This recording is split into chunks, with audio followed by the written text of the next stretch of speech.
So a few months ago I made this amazing macro, and on the way to make my video for it, my computer died. Blah. Since then it's been sitting in obscurity on my Buy Me a Coffee page. It's there to download, but nobody knows what it is. So today I'm going to resurrect that beautiful beauty, the Dynamic Counter, for all your number needs. So there are lots of tutorials out there on how to make a counter. I've watched pretty much all of them. The problem is that you always have to put in some kind of expression.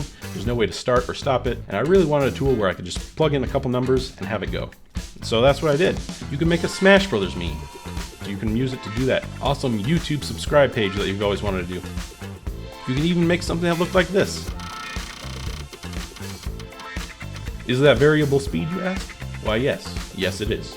So without further ado, let's dive right in and see what this bad boy can really do. Transition! Okay, after you've downloaded your file, it'll be a zip file. You can also rename it to a DRFX. It's just a folder you can drag and drop in and it'll download itself. The reason I don't put it in there is because there's an error with it.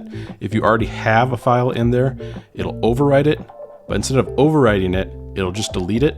And not only will it delete it from DaVinci Resolve, it'll also delete it from your folder. And see, it's gone. You can unzip it and you can just drag it in, or you can, if you have it downloaded before, you can change it to a DRFX and you should be fine. It's the same file structure as DaVinci Resolve, so you can go over to your effects library, go down to templates, go under edit, and under titles, you can just grab it and then you can just drag it right in there. If you need to find a file for whatever reason, go to your effects library and whatever you need to find, say under edit, under titles, you can just right click on it, go to show folder, and it'll open up that folder location. And you can always just drag and drop it in there as well. All right, so here we are in DaVinci Resolve in the Fusion page. I have my dynamic counter here. You should have the same. It should be a dynamic counter version 2. I upload the most recent one. If it doesn't have the white color or the scale set to 1.5, let me know. I'll fix that.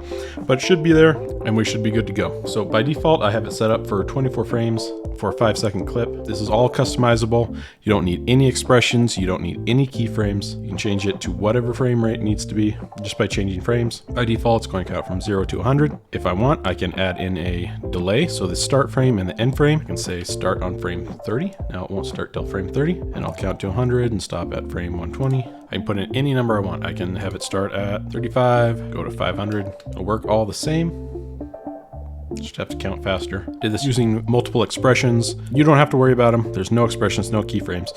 Just using this interface is fine. I have a ramp here. That's how I get my variable speed. Now this will look good or bad depending on how fast you have it going, how long your clip is, how high the number you want. Obviously, if you wanted to count to 1 to 1,000 in 30 frames, it's going to go at light speed and you're not even going to notice the ramp. At 0 to 100 looks pretty good. That's what it's set up for. Ramp of 0 is off. Ramp of 1 is on. I can tweak this a little bit. That's what this anim curve here is for. If I bring this down, it's going to get basically flat right there. It's going to ramp up really fast and then just stop right there. So it basically comes to a screeching halt. If I want to smooth it out a little bit, I can move it this way. Now it's a little more gradual. You can also adjust it using the scale, and this is tied into the expressions. If I lower this, it's going to be sharper. If I make it really big, it's going to be more linear. So if I make it like 10, basically it's just going to be a straight line. If I do 0.5, however, it's just going to increase that even more. And then of course I have all the other text things. So change our font color, we change the tracking between the numbers. We can change this from point to circle. With that, we can change the width of that circle. We also do path if you want to draw a path. Should bring up some crosshairs for you to draw a path. If that doesn't happen, add in a B-spline or something. Now you can see all these tools up there, and then just click on your dynamic counter and you can draw something in. Of course, the text goes flying off into outer space sometimes. I would just make a single line, pull up that Z center so you can see it, and then you can add in some extra lines. And you do the same thing with a normal text node, and then you can just have it go across the lines however you want. Get a big number, curve around that corner, you animate it. And the other thing you can add in here, you can add in texts. Add in something like bananas. I can't even spell bananas. B-A-N-A-N-A.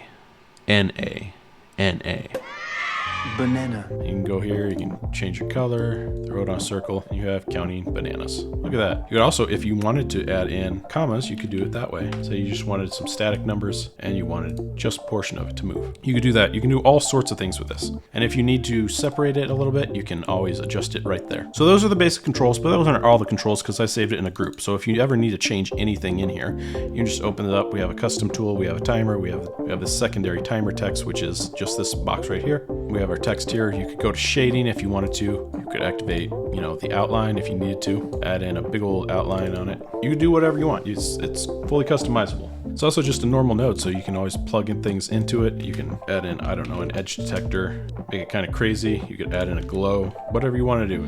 Beyond just what's in the box there, which is a ton. So I built this little clock here. All I did was make a couple circles. I made a couple hands. Now, if you look under here, we have our custom tool. You want to pay attention to this because maybe you have a few of these. If you have a few dynamic counters in there, you'll notice it adds this -1 to everything. So pay attention to that. But under this custom tool that I just have named C here, we have our normal values that you see in the normal group. Under user, I have all these equations. I also have an output. So what I'm going to do with this clock, I'm going to go to this transform. I'm going to change this angle. I'm going to put in the expression C.output. Now I have this hand here, the rotation with the pivots right there. I have this tied to my dynamic counter. So I can just change the position of this hand with some numbers. So let's say I make it 20 and I make it go to like -75. Anybody played 12 minutes yet? Really weird game. Look at that. I now have an animated clock just by putting in a couple numbers. So you can do all sorts of things with this dynamic counter. It's super powerful. I spent a lot of time on it. I hope you guys enjoy it. I hope you use it a lot. So if you have some other suggestions for it, let me know. Enjoy it. Use it however you want. Make lots of memes, and we'll see you next time. Transition. Transition. Transition.